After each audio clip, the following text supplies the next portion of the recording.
She was just a poor girl, barefoot with eyes full of the world.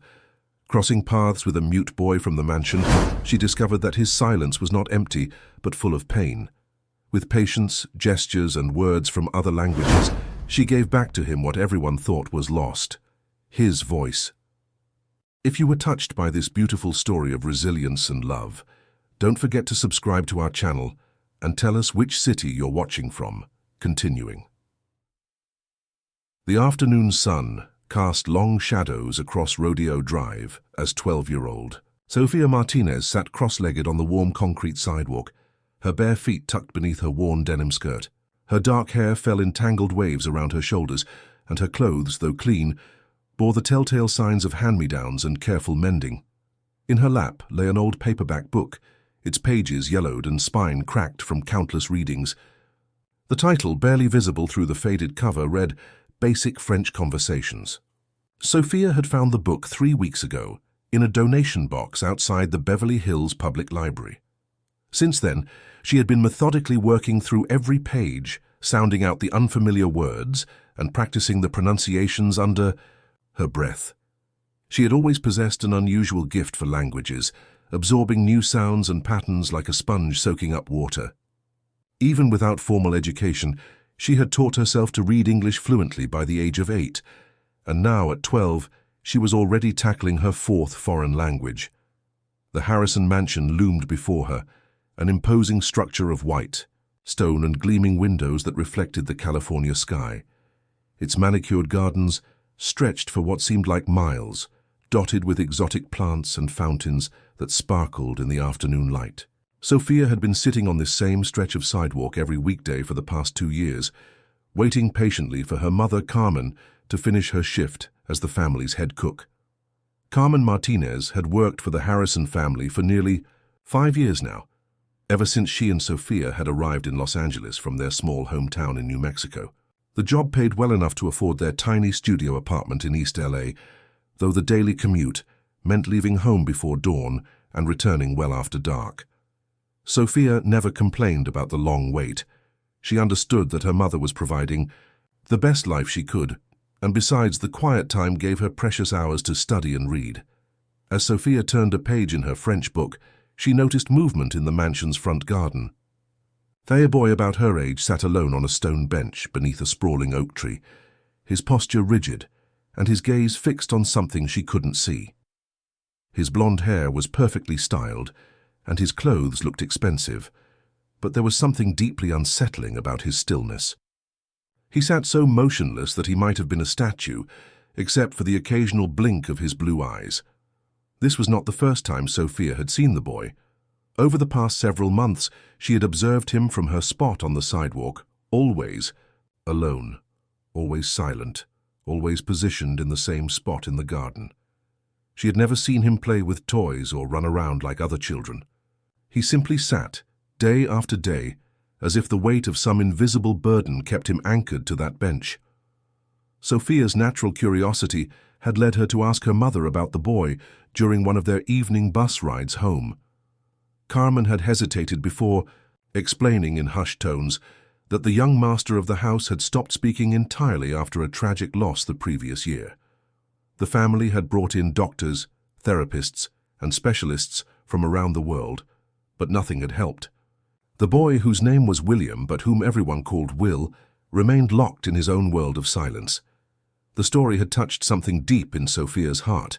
She knew what it felt like to be overlooked, to be invisible to the world around. Though her circumstances were different from Will's, she recognized the loneliness in his posture, the way he seemed to exist in a bubble separate from everyone else. Sometimes as she sat with her books, she would catch herself watching him and wondering what thoughts moved behind those distant eyes. Today, as she practiced conjugating French verbs, Sophia noticed that Will's usual stillness seemed different, somehow. His hands, normally folded neatly in his lap, were clenched into tight fists. His jaw was set in a way that suggested he was fighting back some strong emotion. For a moment, she thought she saw his lips move, as if he were trying to speak words that wouldn't come. Without fully realizing what she was doing, Sophia closed her book and stood up. She had never attempted to approach the boy before, understanding instinctively that the invisible barrier between the sidewalk and the mansion grounds was not meant to be crossed by someone like her. But something about Will's expression today called to her, and she found herself taking a few tentative steps toward the ornate iron gate that separated them. The gate was unlocked, she noticed, probably left open for garden maintenance crews. Sophia paused at the threshold, her heart beating faster as she considered the boldness of what she was contemplating. Her mother had always taught her to respect boundaries, especially when it came to the wealthy families that employed them. But as she looked at Will sitting alone on his bench, she felt a pull stronger than her fear of getting in trouble. Taking a deep breath, Sophia stepped through the gate and onto the perfectly manicured grass. Each step felt like a small act of rebellion, but she continued forward until she was standing about 10 feet away from the bench where Will sat. This close, she could see the fine details of his clothing, the way his expensive sneakers were spotlessly clean, the careful way his hair had been styled, but she could also see the sadness that seemed to emanate from him, like heat from a stone in the sun. Will hadn't looked up when she approached, though she was certain he must have noticed her presence. His blue eyes remained fixed on the distance, but there was a subtle tension in his shoulders that hadn't been there moments before. Sophia stood quietly for a long moment, uncertain of how to proceed. Finally, she decided to do what felt most natural to her. "Bonjour," she said softly, using one of the French words she had been practicing. "Comment allez-vous?" The effect was immediate and surprising. Will's head turned slightly in her direction, though his eyes didn't quite meet hers. It was the first time she had seen him respond to anything in the month she had been watching him. Encouraged by this small reaction, Sophia tried again. "Me llamo Sofia," she said, switching to Spanish, which she had learned by listening to conversations in her neighborhood. "Cómo te llamas?" This time, Will's eyes found hers for just a moment, before darting away again. She could see a flicker of something, confusion perhaps, or curiosity. Whatever it was more life than she had ever seen in his expression before. Sophia sat down on the grass, a safe distance from the bench, crossing her legs and placing her French book beside her. She didn't try to speak again immediately, instead allowing the silence to settle between them like a bridge waiting to be crossed. The afternoon breeze rustled through the oak leaves above them, and somewhere in the distance she could hear the sound of her mother working in the kitchen, the faint clatter of pots and pans carrying through the mansion's open windows. After several minutes had passed, Sophia picked up her book and began reading aloud, softly, in French. She didn't look at Will directly, but she was acutely aware of his presence beside her. As she read, she could sense him listening, his breathing becoming more relaxed, his posture less rigid. When she finished the short passage about ordering food at a restaurant, she glanced up to find him watching her with undisguised interest. "Do you understand French?" she asked in English, her voice gentle and non-threatening. Will's mouth opened slightly as if he wanted to respond, but no sound came out. Instead, he gave the smallest nod, so subtle that someone else might have missed it. But Sophia saw it, and her heart leaped with excitement. "What about Spanish?" she asked, switching languages again. "Hablas español?" Another tiny nod, this one accompanied by what might have been the beginning of a smile before it disappeared again. Sophia felt a thrill of discovery. Here was a boy who had been dismissed by countless professionals as unreachable, yet he was clearly understanding every word she said in multiple languages. Whatever was keeping him silent, it wasn't a lack of comprehension. The sound of footsteps on the gravel path made both children freeze. A man in an expensive suit was walking toward them, his expression stern and his pace purposeful. Sophia recognized him immediately as Richard Harrison, Will's father, and one of the most powerful tech entrepreneurs in California. She had seen his picture in magazines and newspapers that were sometimes left behind at the bus stop. "Excuse me," Richard said, his voice carrying the authority of someone accustomed to being obeyed. "What are you doing here?" Sophia scrambled to her feet, clutching her book to her chest. "I'm sorry, sir," she said, her voice steady despite the fear coursing through her veins. I didn't mean any harm. I was just... You were just what? Richard's eyes were cold, and Sophia could see that he was the type of man who solved problems by eliminating them.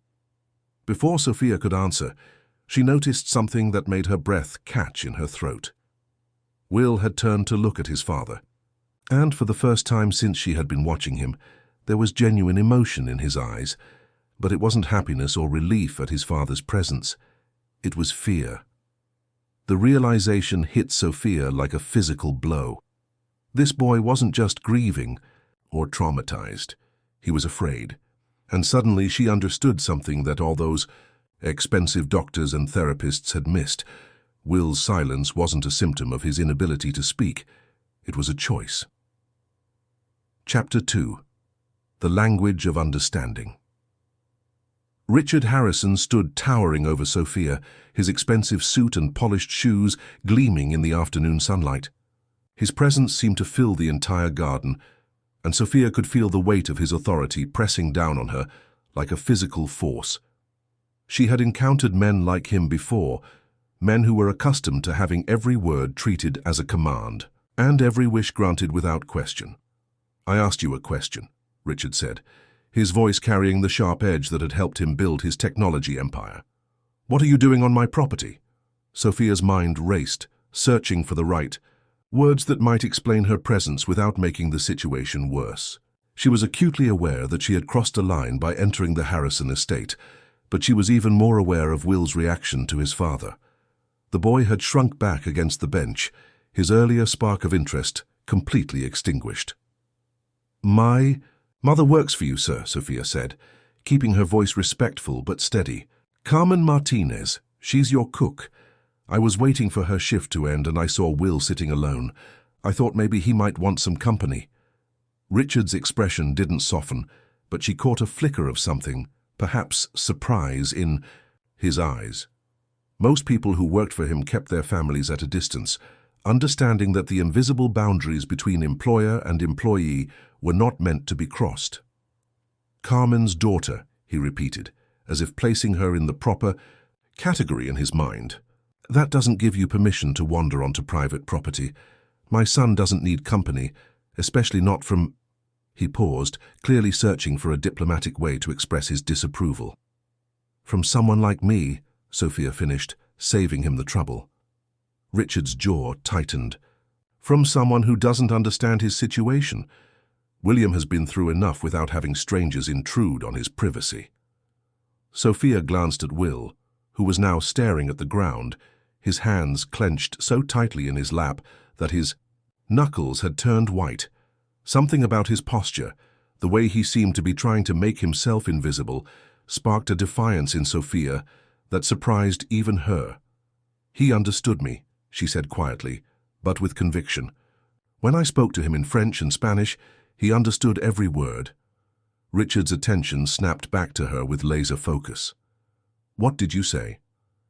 "I spoke to him in different languages, and he responded. Not with words, but he understood. He nodded. He looked at me. He was listening." Sophia knew she was taking a risk by challenging this powerful man, but she couldn't shake the feeling that something important had happened in those few minutes before Richard arrived. For a long moment, the garden fell silent except for the distant sound of a lawnmower and the gentle splash of water from the fountain. Richard studied his son's face, searching for any sign of the response Sophia described. Will remained motionless, his eyes fixed on the grass at his feet. "William," Richard said, his voice softer now, almost pleading, "is that true? Did you understand what she said?" Will didn't look up, didn't move, didn't give any indication that he had even heard the question. The brief moment of connection Sophia had felt with him seemed to have evaporated completely, leaving only the familiar, statue-like stillness that had characterized his behavior for months. Richard's expression hardened again, and when he turned back to Sophia, the moment of vulnerability was gone. "My son hasn't responded to anyone in over a year, certainly not to a child with no training or education in his condition. I think you've misinterpreted whatever you thought you saw." The dismissal in his tone stung, but Sophia held her ground. I may not have formal training, but I know what I saw, and I know what it feels like to be invisible." Something in her words seemed to penetrate Richard's armor of authority. He looked at her more carefully, taking in her tangled hair, her worn clothes, the book still clutched in her hands. For the first time since their encounter began, he seemed to see her not just as an intruder, but as a person. "What's that you're reading?" he asked, nodding toward the book. Sophia held up the battered paperback. "Basic French Conversations. I found it in a donation box. I've been teaching myself languages from books people throw away." "Teaching yourself? No formal instruction?" "No, sir, just whatever I can find. Books, old magazines, radio programs when I can pick up the foreign stations." Sophia felt a flush of pride despite the circumstances. Her self-education was one of the few things in her life that belonged entirely to her. Richard's expression grew thoughtful. As a man who had built his fortune on recognizing untapped potential and innovative thinking, he couldn't help but be intrigued by the concept of a 12-year-old girl mastering multiple languages through sheer determination and discarded materials. "How many languages do you speak?" he asked. "I'm fluent in English and Spanish, and I'm learning French, Italian, and German. I can understand some Portuguese because it's similar to Spanish, and I've been trying to pick up some Japanese from anime shows."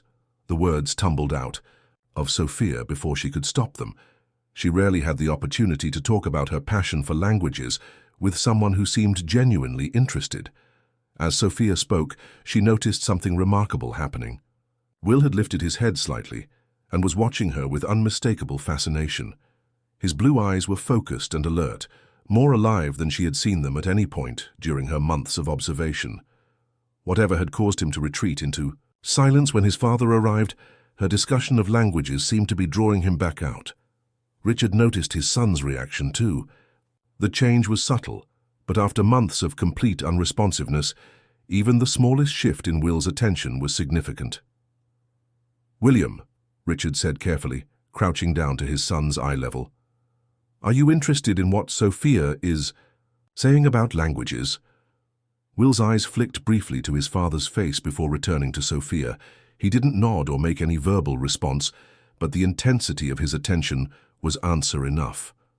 Sophia felt her heart racing as an idea began to form in her mind. What if Will's silence wasn't just about the loss he had experienced, but also about feeling unable to communicate effectively with the adults around him? What if he had been trying to speak in ways that no one understood? "Will," she said softly, using his name for the first time, "would you like me to teach you some of the words I've been learning?" The boy's reaction was immediate and unmistakable. His entire posture shifted, his back straightening, and his eyes widening with interest. He didn't speak, but he nodded just once with enough conviction that even his father couldn't miss it. Richard stared at his son in amazement. It was the first clear response Will had given to any direct question in over a year. The specialists had tried every approach imaginable, from play therapy to music therapy to art therapy, but none had elicited such an obvious sign of engagement. "Perhaps," Richard said slowly, his mind working through the implications of what he was witnessing, "you could stay for a few more minutes, under supervision, of course." Sophia's relief was so overwhelming that she felt her knees go weak. "Thank you, sir. I promise I won't cause any trouble." "We'll see about that," Richard muttered, but his tone had lost most of its edge. He remained standing near the bench, clearly intending to monitor every interaction, but he didn't send Sophia away. Sophia settled back onto the grass, opening her French book to a page with simple vocabulary words. "Okay, Will. Let's start with something easy. This word is ami, which means friend in French." She pointed to the word on the page and pronounced it slowly. "Ami, can you say that?" Will's lips moved slightly, but no sound emerged. Sophia saw the frustration flash across his face and quickly moved to reassure him. "That's okay. Sometimes it's easier to start by just listening. Let me show you a few more words and you can practice them in your mind." She turned the page and pointed to another entry. "This is livre, which means book, and this is jardin, which means garden, like where we're sitting now." As Sophia continued her impromptu language lesson, she became aware of subtle changes in Will's demeanor. His breathing grew more relaxed, his shoulders less tense. Most importantly, he was actively participating in the lesson, pointing to objects around the garden when Sophia named them in different languages, and occasionally mouthing words silently along with her. Richard watched this interaction with growing amazement. His son, who had been completely unresponsive to months of professional intervention, was engaging with a 12-year-old girl in a way that seemed almost magical. The transformation wasn't complete. Will still wasn't speaking aloud, but the spark of life in his eyes was undeniable. As the sun began to sink lower in the sky, casting longer shadows across the garden, Sophia heard her mother's voice calling from somewhere inside the mansion. Her shift was ending and it was time to go home. "I have to leave now," Sophia said reluctantly, closing her book and getting to her feet. "But maybe if your father says it's okay, I could come back tomorrow. And we could practice some more words?" Will looked up at her with such hope and longing that it took Sophia's breath away. For the first time since she had been watching him, he looked like what he truly was, a lonely child desperate for connection. Richard cleared his throat, drawing both children's attention. The decision he was contemplating went against every instinct he had developed as a businessman and a father, but the evidence before his eyes was impossible to ignore. "Perhaps," he said carefully, "we could arrange for you to visit again. Under proper supervision, of course." The smile that spread across Will's face was like sunrise breaking through storm clouds. Chapter 3. Breaking Through the Silence. The next afternoon, Sophia arrived at her usual spot on the sidewalk with a nervous excitement that had kept her awake most of the previous night. She carried not just her French book, but also a small notebook she had found at a thrift store and an assortment of colored pencils her mother had purchased for her birthday months earlier. If Richard Harrison was going to allow her to spend time with Will, she wanted to be prepared with more than just words. As she approached the mansion gates, Sophia noticed they were standing open, and Richard himself was waiting in the garden.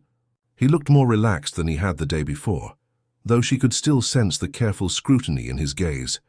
Will was already seated on his usual bench, but today there was something different about his posture. He sat straighter, more alert, and his eyes were fixed on the gate with unmistakable anticipation. "Good afternoon, Sophia," Richard said as she entered the garden. His tone was formal but not unkind. "William has been waiting for you." Sophia felt a flutter of amazement at this simple statement. The idea that anyone, especially someone as important as Will Harrison, would wait for her arrival was both thrilling and overwhelming. "Hello, Will," she said, settling onto the grass near his bench. "I brought some new things today. Would you like to see them?" Will nodded immediately, leaning forward with interest as Sophia opened her notebook to reveal pages filled with hand-drawn pictures and foreign words written in her careful handwriting. "I thought it might be easier to learn if we could see the words as well as hear them," Sophia explained, showing him a page where she had drawn a simple house with the word maison written beneath it in French, casa in Spanish, and house in German. "Sometimes when I'm learning a new language, it helps to connect the word to a picture in my mind." Will studied the page intently, his eyes moving between the drawing and the different translations. After a moment, he pointed to the French word and looked at Sophia questioningly. "That's pronounced maison," Sophia said, sounding out the syllables slowly. "It means house or home." To her amazement, Will's lips moved silently, forming the shape of the word. He was practicing the pronunciation without making any sound, but the effort was clearly there. Richard, who had been standing several feet away to give them space while still maintaining his supervisory role, stepped closer. The sight of his son actively attempting to form words, even silently, was more progress than all the professional therapists had achieved combined. "That's excellent, William," Richard said, his voice filled with cautious encouragement. "You're really focusing on the pronunciation." Sophia had an idea. She tore a blank page from her notebook and drew a simple stick figure of a girl. Beneath it, she wrote her name in large letters. Sophia. "This is my name," she said, pointing to the word. In any language, Sophia is Sophia. But what if we wanted to say my name is Sophia in different languages? She wrote 3 lines beneath the drawing. Je m'appelle Sophia in French, me llamo Sofia in Spanish, and my name is Sophia in German. These all mean the same thing, just in different languages, Sophia explained. Language is like music, Will. The same song can be played with different instruments, but the melody is still there. Will stared at the page for a long moment, then looked up at Sophia with something approaching wonder in his eyes. Suddenly, he reached for one of her colored pencils and began drawing on a corner of the page. His artistic skills were clearly better developed than Sophia's, and within minutes he had sketched a remarkably detailed portrait of a young boy. Beneath the drawing, in careful handwriting that spoke of expensive private tutoring, Will wrote, "William." Sophia's heart leaped. This was the first time Will had actively contributed to their learning session, the first time he had taken initiative rather than simply responding to her prompts. "That's a beautiful drawing, Will," she said. "Genuinely. You're really talented. Now, would you like to try writing your name in other languages too?"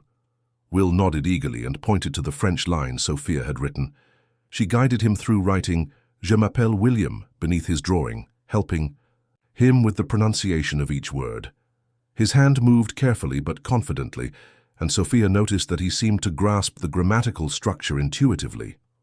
As they worked through the Spanish and German versions, Sophia became aware that Richard had moved even closer, watching every interaction with fascination. She could see the amazement in his eyes as his son engaged with the learning process in a way that was clearly unprecedented. "Will," Sophia said softly, "would you like to try saying one of these phrases out loud, just between us?" Will's entire body tensed, and for a moment Sophia thought she had pushed too hard. His eyes darted nervously toward his father, and she could see the familiar fear creeping back into his expression. "You don't have to if you're not ready," Sophia said quickly. "Learning at your own pace is perfectly okay. Some people learn by listening first. Some by writing, some by speaking. There's no right or wrong way." Will's shoulders relaxed slightly at her reassurance, but Sophia could sense that something significant was happening beneath the surface. He was struggling with something beyond just the words themselves. Richard seemed to sense it too. After a moment of internal debate, he made a decision that surprised everyone, including himself. "I'm going to step inside for a few minutes," he announced. "I have some calls to make. Sophia, I trust you'll stay right here in the garden where I can see you through the window." Sophia nodded solemnly, understanding the weight of the trust being placed in her. As Richard walked toward the mansion, she noticed that Will's entire demeanor changed. The tension in his shoulders eased, and he turned to face her more directly than he had since she arrived. "It's just us now," Sophia said gently. "Sometimes it's easier to try new things when there's less pressure, don't you think?" Will nodded, and Sophia could see him gathering his courage for something. He pointed to the French phrase he had written, "Je m'appelle William." "Would you like to try saying that?" Sophia asked. "Even just a whisper?" Will's mouth opened slightly, and Sophia held her breath. For a long moment nothing happened. Then, so quietly she almost missed it, came a sound that was barely more than a breath. Sophia's eyes filled with tears, but she blinked them back quickly, not wanting to make Will self-conscious about his breakthrough. "That was beautiful. Will, your pronunciation is perfect. Would you like to try the rest?" Encouraged by her positive response and the absence of his father's watchful gaze, Will tried again. This time the words came out as a whisper, but were clearly audible. "Je m'appelle William." The sound of his own voice seemed to startle him. He looked at Sophia with wide eyes, as if he couldn't quite believe what had just happened. "You did it," Sophia said, her voice warm with pride and excitement. "You spoke French, Will. Your first words in over a year, and they were in French." Will's face broke into the widest smile Sophia had ever seen from him. It transformed his entire appearance, erasing the sadness and fear that had defined his expression for so long. For a moment he looked like any other 12-year-old boy, excited about mastering a new skill. But then reality seemed to crash back down on him. His smile faded and he glanced nervously toward the mansion windows where his father might be watching.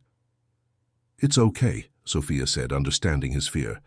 "You don't have to tell anyone else until you're ready. This can be our secret for now." Will looked at her with such gratitude that Sophia felt her heart might burst. She realized that what he needed wasn't just language lessons, but a safe space to find his voice again, literally and figuratively. "Would you like to try another language?" Sophia asked.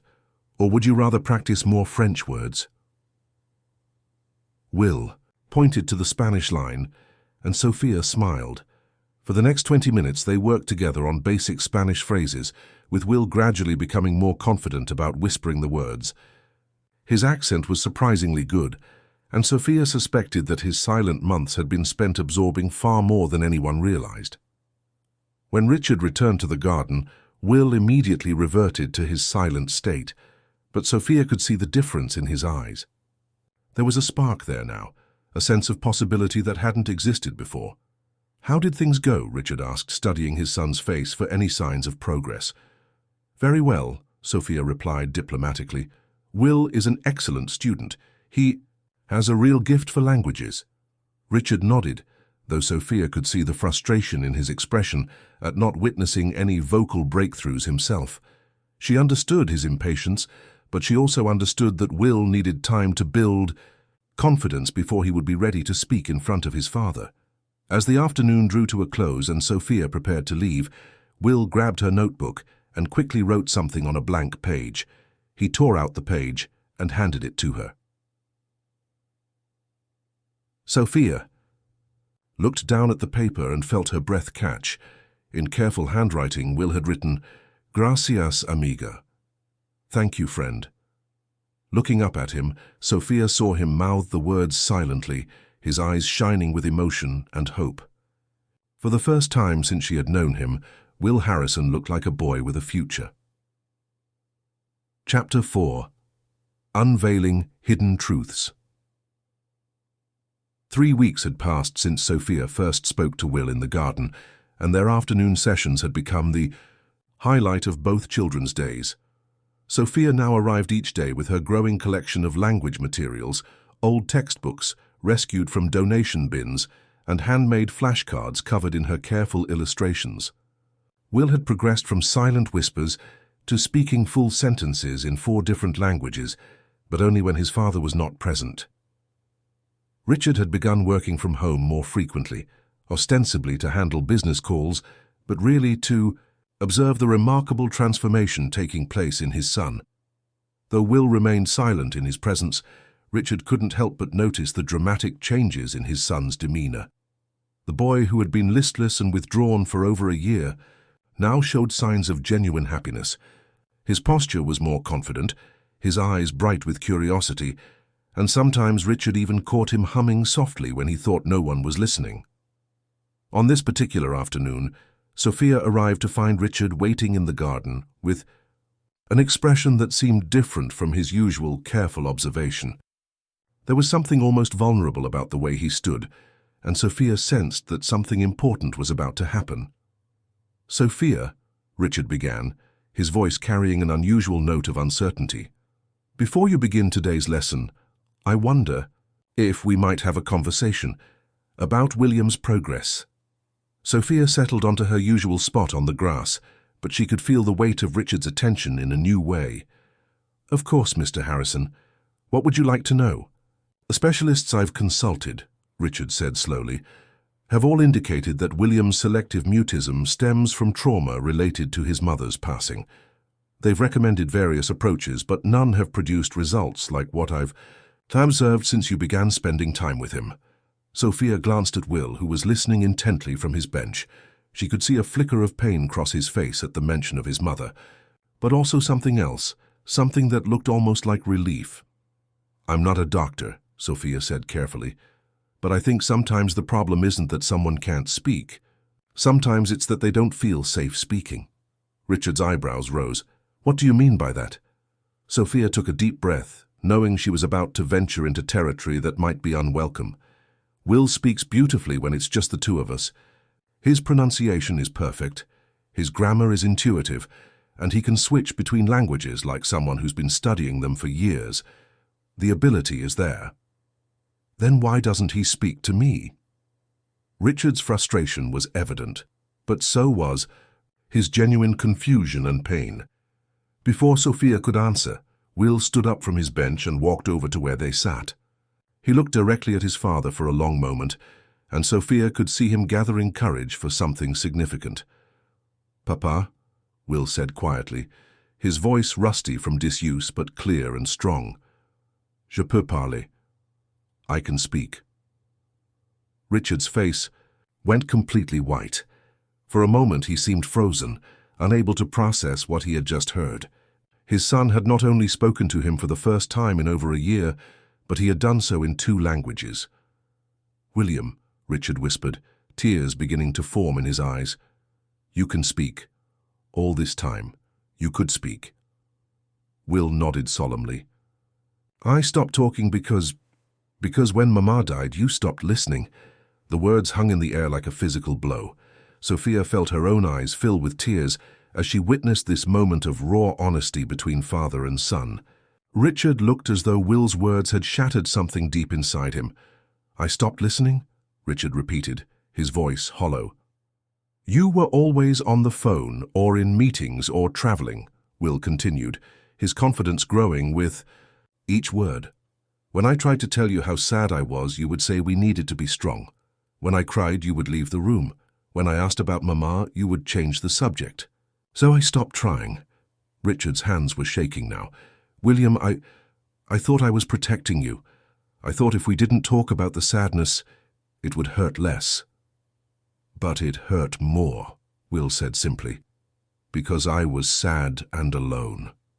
Sophia watched this exchange with a mixture of awe and heartbreak. She was witnessing the unraveling of a year's worth of miscommunication and grief, the moment when 2 people who loved each other finally began to understand the walls they had built between themselves. "I'm so sorry," Richard said, his voice breaking. "I thought I was being strong for you, but I was just being afraid that if I let myself feel how much I missed your mother, I wouldn't be able to take care of you properly." Will moved closer to his father, and for the first time in over a year, Richard reached out and pulled his son into his arms. They held each other tightly, both crying now, and Sophia felt as though she was witnessing something sacred and private.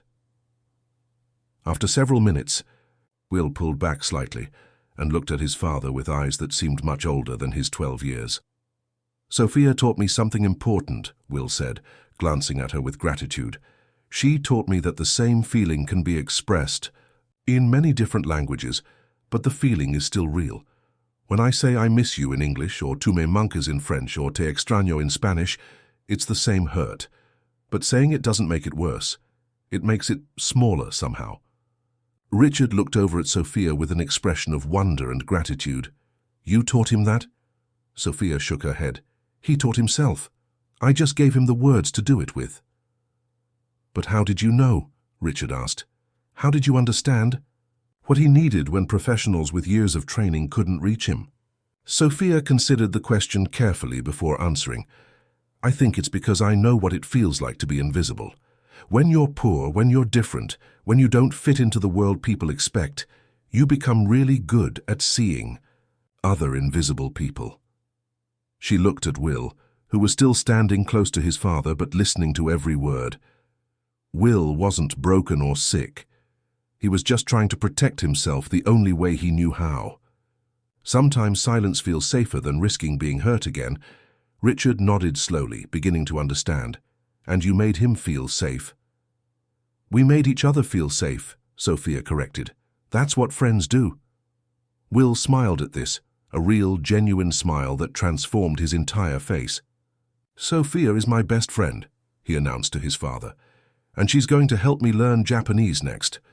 Richard laughed, a sound filled with relief and joy and amazement. "Japanese, that's quite ambitious." "Sophia can learn any language," Will said with absolute conviction. "She's the smartest person I know." Sophia felt her cheeks burn with embarrassment and pride. She had never had anyone speak about her with such confidence and respect, especially not in front of someone as important as Richard Harrison. In that case, Richard said, looking directly at Sophia, I think we need to have a serious conversation about your future education. Sophia's heart skipped a beat. What do you mean? I mean that someone with your natural abilities and dedication deserves better than teaching herself from discarded books. I'd like to discuss with your mother the possibility of providing you with proper language instruction, the best tutors, access to resources, perhaps even specialized programs. You want to help me? Sophia asked, hardly daring to believe what she was hearing. I want to invest in you, Richard corrected. Someone who could reach my son when no one else could, who could teach herself multiple languages without formal instruction, who could see solutions that escaped trained professionals. That's not just talent, that's genius. And genius should be nurtured. Will clapped his hands together excitedly. That means Sophia can keep coming here and we can learn together. More than that, Richard said, his mind already working through possibilities. I think Sophia should consider this her second home. As the afternoon sun began to cast longer shadows across the garden, Sophia felt as though her entire world had shifted. The lonely girl who sat on sidewalks waiting for her mother had somehow found herself at the center of a transformation that was changing not just her own life, but the lives of the Harrison family as well.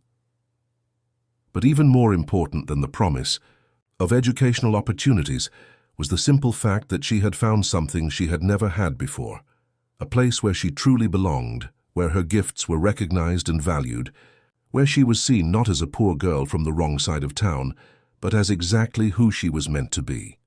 Looking at Will's bright, happy face and Richard's expression of genuine respect and gratitude, Sophia realized that sometimes the most extraordinary changes begin with the simplest acts of kindness. She had offered friendship to a lonely boy, and in return had discovered a family who would change the course of her entire future. Merci beaucoup, Sophia said with a grin, practicing the French phrase Will had been working on. Thank you very much. De nada, Will replied immediately. In Spanish, then added in English, that's what friends are for. And for the first time in over a year, the Harrison garden was filled with the sound of genuine laughter. Chapter 5. A New Beginning. 2 months had passed since that transformative afternoon in the Harrison garden, and the changes in everyone's lives were nothing short of remarkable. The grand mansion that had once felt cold and silent now echoed with the sounds of conversation, in multiple languages, laughter, and the constant hum of learning taking place in every corner. Sophia no longer waited on the sidewalk outside the estate. Instead, she arrived each morning in a car that Richard had arranged to pick her up from her East LA apartment.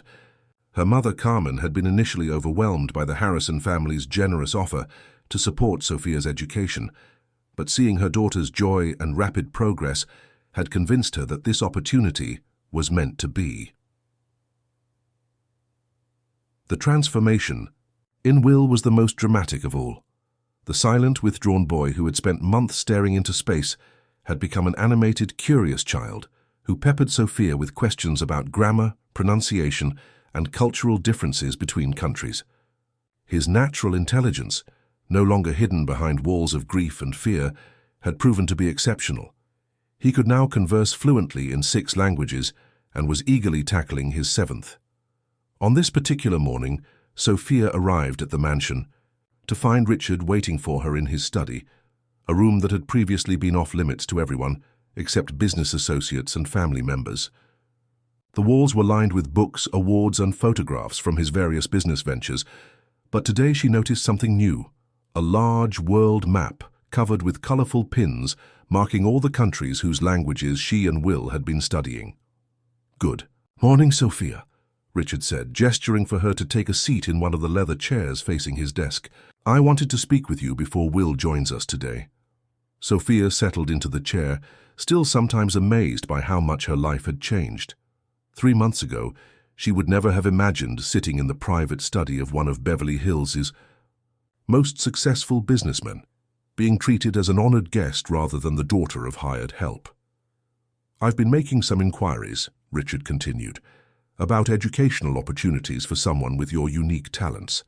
I've spoken with representatives from several prestigious language institutes, and they're all very interested in meeting with you." "Really?" Sophia asked, her heart racing with excitement and nervousness. "More than that," Richard smiled. "The International Language Academy in Monterey has offered you a full scholarship to their summer intensive program. It's a 6-week course that typically costs more than most people make in a year, and they want you to attend completely free of charge." Sophia felt her breath catch. The International Language Academy was legendary among language enthusiasts, a place where diplomats, translators, and international business leaders sent their children to master multiple languages. The idea that they would want someone like her seemed almost impossible. "There's more," Richard continued, clearly enjoying her reaction. "They've also extended an invitation for Will to attend alongside you. They believe that your unique teaching, methods, and the bond you formed could be studied and potentially developed into new approaches for helping other children." Before Sophia could respond, Will burst into the study with his usual morning enthusiasm. Over the past 2 months, he had regained all the energy and curiosity that had been suppressed during his year of silence, and sometimes it seemed like he was trying to make up for all the lost time at once. "Buenos dias, Sophia," Will called out cheerfully. "Wie geht es dir heute? Comment ça va?" "Good morning, Will," Sophia replied with a grin. "I'm doing wonderfully, and apparently we have some exciting news to discuss." As Richard explained the opportunity at the Language Academy, Sophia watched Will's face light up with the same excitement she felt. The idea that they could continue learning together in an environment designed specifically for language mastery was almost too good to believe. "We would really go together?" Will asked, bouncing slightly in his chair. "And they want to study how Sophia teaches?" "That's right," Richard confirmed, "although I should mention that there's another component to this opportunity that I think you'll both find interesting." He pulled out a folder from his desk drawer and opened it to reveal several official-looking documents. "The Academy has partnered with the California Department of Education to develop a pilot program for gifted children from underserved communities. Sophia, they want you to be their first participant." Sophia stared at the documents, trying to process what Richard was telling her. "A pilot program? It's designed to identify children like you, children with exceptional abilities who haven't had access to traditional educational resources, and provide them with accelerated learning opportunities. If the program is successful, it could help hundreds of other children who are currently falling through the cracks of the educational system." The weight of this opportunity was almost overwhelming. Sophia had always dreamed of having access to better educational resources, but she had never imagined that her own experiences might help create opportunities for other children in similar circumstances. "There's one more thing," Richard added, his expression growing more serious. "The program would require Sophia to eventually share her story publicly, speaking at educational conferences, participating in documentary films, that sort of thing. The goal is to show the world what's possible when we recognize and nurture talent regardless of economic background." Sophia felt a flutter of nervousness at the thought of speaking in front of large groups of important people, but Will reached over and squeezed her hand reassuringly. "Sophia is the bravest person I know," Will said confidently, "and the smartest. Everyone should hear her story." Looking at Will's encouraging smile and Richard's expression of genuine pride and respect, Sophia felt her fears melting away. These people believed in her, not just as someone with useful skills, but as someone with a voice worth hearing and a story worth sharing. "I'd like to do it," Sophia said, her voice growing stronger with each word. "If it can help other children like me, then I want to be part of it." Richard's smile was radiant. "I was hoping you'd say that. There's already been interest from several media outlets who want to feature your story. The girl who taught herself multiple languages from discarded books and helped a grieving boy find his voice again. It's the kind of story that gives people hope." Over the next hour, Richard outlined the details of what the coming months would look like. The summer program at the Language Academy, followed by continued specialized education, media appearances, and eventually the development of Sophia's own teaching methods into a curriculum that could be used in schools across the country. As they talked, Sophia found herself thinking about all the children who were currently sitting on sidewalks or in empty apartments, teaching themselves from whatever resources they could find, dreaming of opportunities that seemed impossibly out of reach. The idea that her story might help create pathways for those children filled her with a sense of purpose she had never experienced before.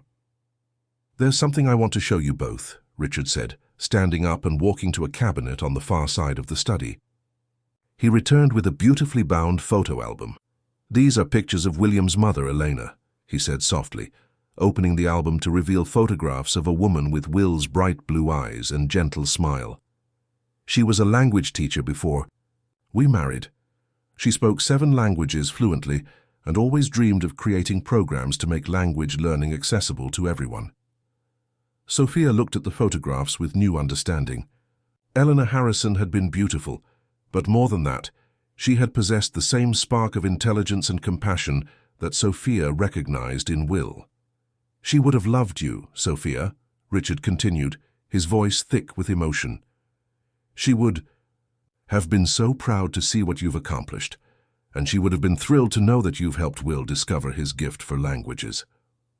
Will leaned against his father's shoulder as they looked at the pictures together. "I think Mama sent Sophia to help us," he said quietly. "I think she knew we needed each other." Richard wrapped his arm around his son and smiled at Sophia. "I think you might be right about that." As the morning progressed and they began planning for their upcoming adventure at the Language Academy, Sophia reflected on the incredible journey that had brought them all together. A lonely girl sitting on a sidewalk had somehow become the catalyst for healing a broken family and discovering her own extraordinary potential. But perhaps most importantly, she had learned that sometimes the most powerful changes begin with the simplest acts of courage, seeing someone who needs to be seen, reaching out to someone who needs connection, and believing that everyone has something valuable to offer the world. Looking around the study that had become as familiar to her as her own home, surrounded by people who had become her chosen family, Sophia knew that this was just the beginning of the story she was meant to tell. Chapter 6. Sharing the Gift. 6 months later, Sophia stood backstage at the California Educational Innovation Conference, her heart pounding with a mixture of nerves and excitement.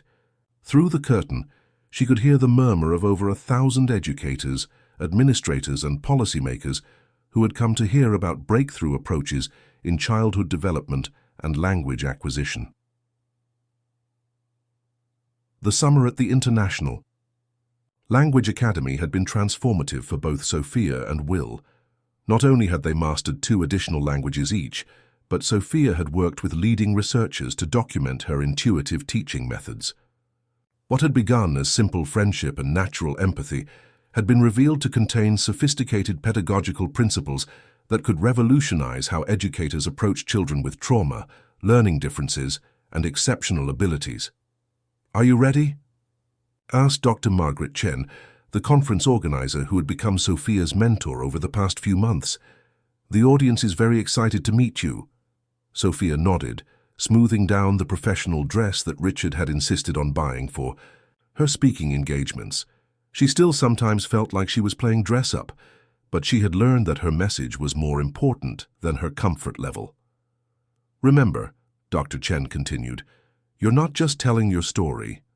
You're representing hope for thousands of children who need advocates to believe in their potential." As Sophia stepped onto the stage, the bright lights momentarily blinded her, but then she spotted familiar faces in the front row. Richard and Will were there, of course, along with her mother Carmen, who had taken the day off work to watch her daughter's presentation. Behind them sat representatives from school districts across the state, researchers from universities, and journalists who were documenting the emerging field of trauma-informed language education. "Good morning," Sophia began, her voice clear and confident despite her nervousness. "My name is Sophia Martinez, and 2 years ago I was a girl who taught herself languages from books I found in donation boxes. Today I want to tell you about the power of connection and how sometimes the most profound learning happens not in classrooms, but in moments of genuine human understanding." As Sophia began telling her story, she watched the audience's faces transform. She spoke about waiting on sidewalks, about finding discarded textbooks, about the loneliness of being invisible in a world that seemed to have no place for children, like her. She described meeting Will, a boy trapped in his own silence, and how they had found each other across the barriers of class, grief, and fear. The specialists told Will's family that his selective mutism was a medical condition requiring professional intervention, Sophia continued. But what Will really needed wasn't therapy. He needed someone who understood that silence is sometimes a form of self-protection, and that the way back to speaking isn't through pressure or techniques, but through feeling safe enough to be vulnerable again. She went on to describe their daily sessions in the garden, the gradual building of trust, and the moment when Will first whispered words in French. The audience was completely captivated, many wiping away tears as Sophia painted the picture of two children healing each other through the simple act of sharing languages. What I learned from Will, and what he learned from me, is that language is ultimately about connection. When we teach children to speak, read, or write, we're not just giving them technical skills, we're giving them the tools to express their inner worlds, to reach across differences, and to find their place in the human community. Sophia then presented the data that researchers had collected about her methods. Children who had been taught using her relationship-based approach showed significantly higher retention rates, greater confidence in speaking, and improved emotional regulation compared to traditional language instruction. But the most important discovery, Sophia said, is that this approach works best when we stop thinking about students as problems to be solved and start seeing them as complete human beings with gifts to share. Will wasn't broken. He was brilliant. He just needed someone who could see his brilliance and create space for it to emerge. As Sophia concluded her presentation, the applause was thunderous and sustained. She could see people throughout the audience wiping their eyes, and when she looked toward the front row, she saw Richard beaming with pride, while Will gave her an enthusiastic thumbs up. During the question and answer session that followed, Sophia was struck by the genuine hunger in the audience for new approaches to reaching children who had been written off by traditional systems. Educators shared stories of students who reminded them of Will, children whose potential was hidden behind trauma, poverty, or simply the misfortune of not fitting into conventional educational models. What advice would you give to teachers who want to implement your methods? Asked a woman from the Los Angeles Unified School District.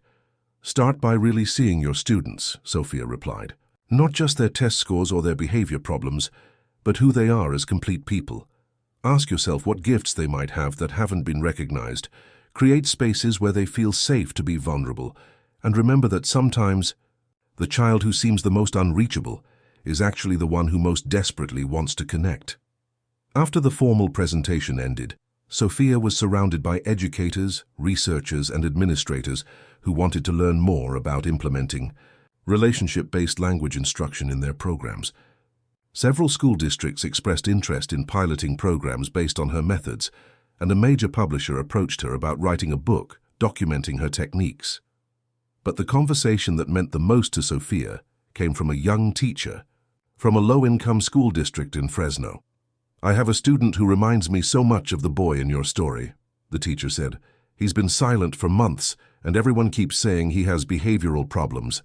But after hearing you speak, I'm wondering if maybe he's just protecting himself.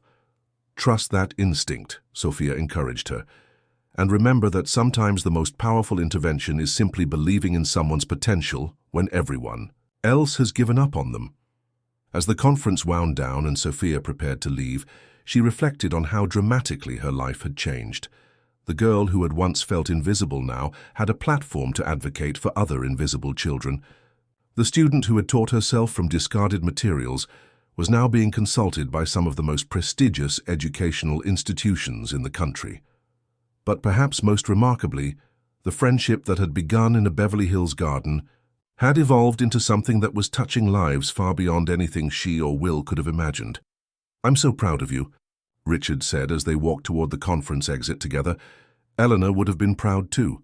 You're carrying on her dream of making language education accessible to everyone. Will, now 14 and fluent in 9 languages, walked beside them with the confidence of a young person who knew his voice mattered. "Sophia, when we get home, I want to show you the letter I got from that school in Japan. They want me to come speak at their international student conference about bilingual trauma recovery." Sophia smiled at her best friend, the boy who had helped her discover that her greatest gift wasn't her ability to learn languages, but her capacity to see potential in places where others saw only problems. "We'll go together," she said. "After all, this journey started with both of us, and I think that's how it should continue." As they walked out into the California sunshine, Sophia thought about all the children sitting on sidewalks at that very moment, teaching themselves from whatever materials they could find, dreaming of opportunities that seemed impossibly out of reach. Thanks to the program she was helping to develop, many of those children would soon have advocates who understood that genius comes in many forms and that sometimes the most extraordinary potential is found in the most unexpected places. The girl who had once waited in the shadows had become a voice for all the other children still waiting to be seen. And this, Sophia knew, was just the beginning of the story she was meant to tell. Chapter 7. The Voice That Started It All. 5 years had passed since Sophia Martinez first sat on a sidewalk reading discarded French textbooks, and now she stood before the United Nations Educational, Scientific, and Cultural Organization in Paris, preparing to address delegates from around the world.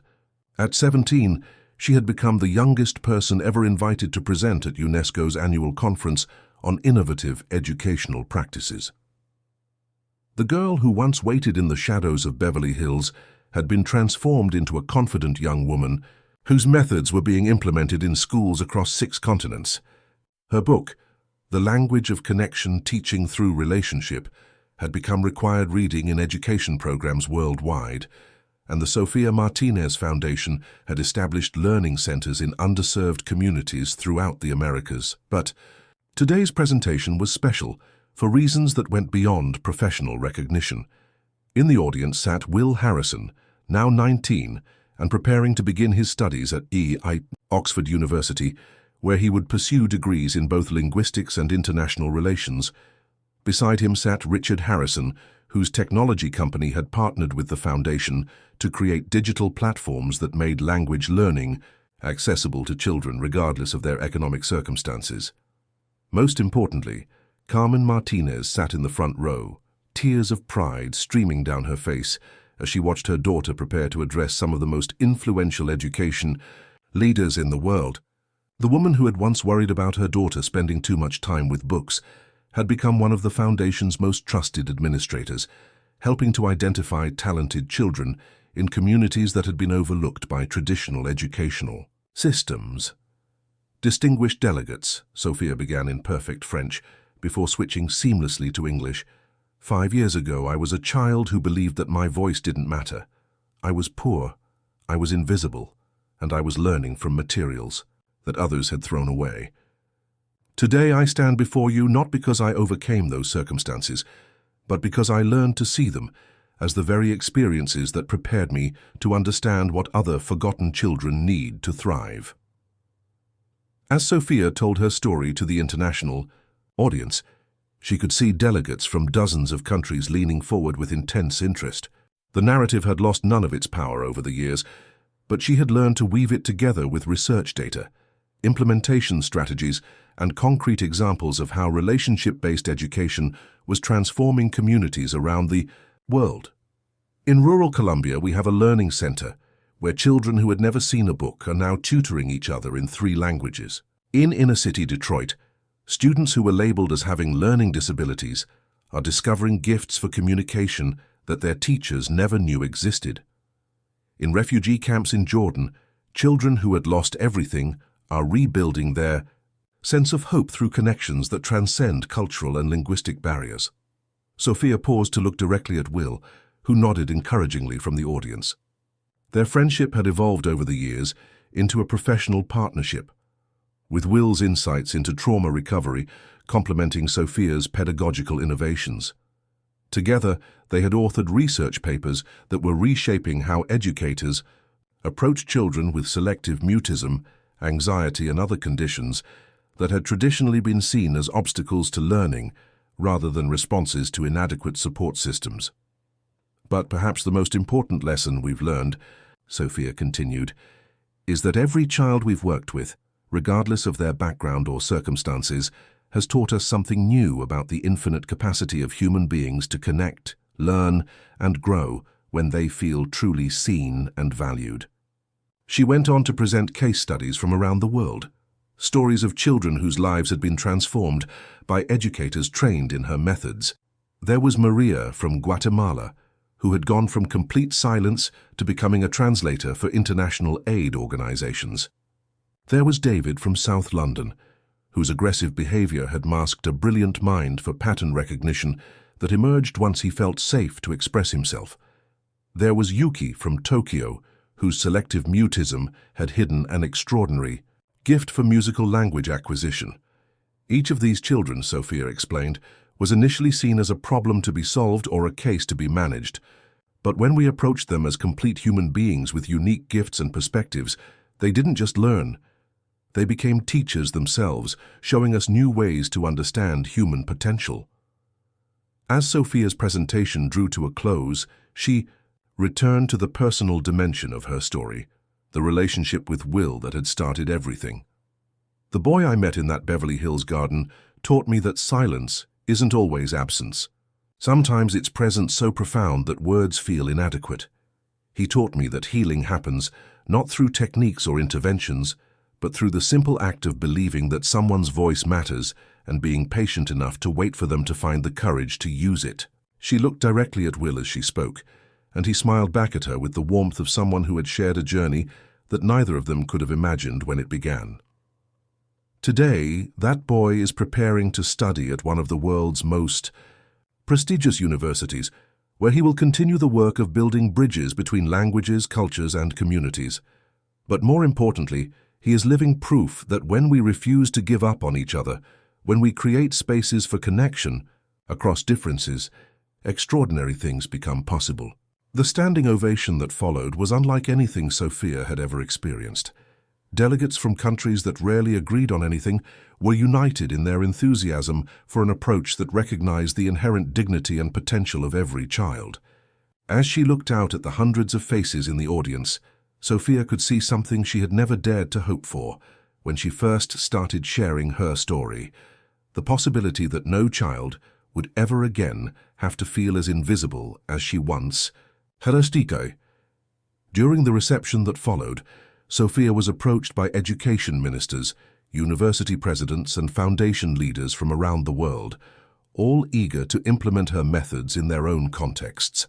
But the conversation that moved her most deeply came from a young teacher from Bangladesh who had traveled to Paris specifically to meet her. "Miss Martinez," the teacher said, "I have been teaching for 3 years, and I have many students like you were, children who are brilliant but invisible to the system. Your story has given me hope that I can reach them, but more than that, it has shown me that they can reach others." "That's exactly right," Sophia replied warmly. "Never forget that the children you're trying to help today might be the ones who transform education for the next generation. Your job isn't just to teach them, it's to help them discover their own power to change the world." As the evening wound down, Sophia found herself on a balcony overlooking the lights of Paris, accompanied by Will, Richard, and her mother. The 4 of them had become a family forged not by blood, but by shared purpose and genuine love. "I've been thinking," Will said, looking out over the city where so many languages were spoken every day, "about what we want to accomplish next." "Oh?" Sophia asked, intrigued by his serious tone. "I think we should start a school," Will continued. "Not just a learning center, but a full school where everything we've learned about relationship-based education can be implemented from the ground up.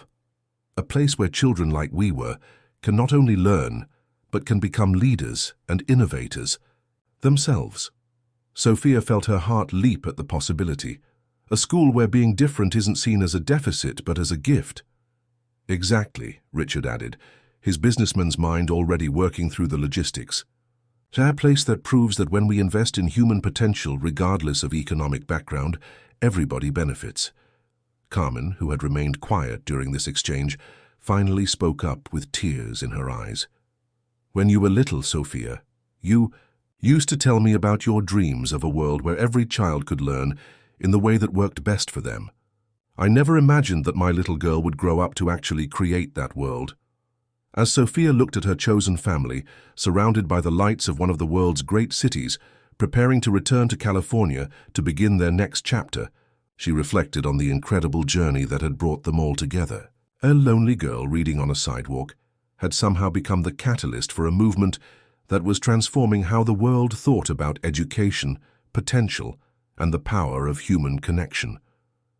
But as she had learned from Will all those years ago, the most important transformations often begin with the smallest gestures, seeing someone who needs to be seen, believing in someone who needs faith, and understanding that every person carries within them a voice that the world needs to hear. The Twee story that had begun with two children connecting across languages and circumstances had become a testament to the truth that Sophia now shared everywhere she spoke, that genius comes in countless forms, that every child deserves to be recognized and nurtured, and that sometimes the most powerful changes in the world start with nothing more complex than friendship, patience, and the revolutionary act of listening. Dear friends, we hope that Sophia and William's extraordinary journey has moved you as much as it has moved us. This story of transformation, resilience, and the power of human connection reminds us that everyone has a unique gift waiting to be discovered and shared with the world.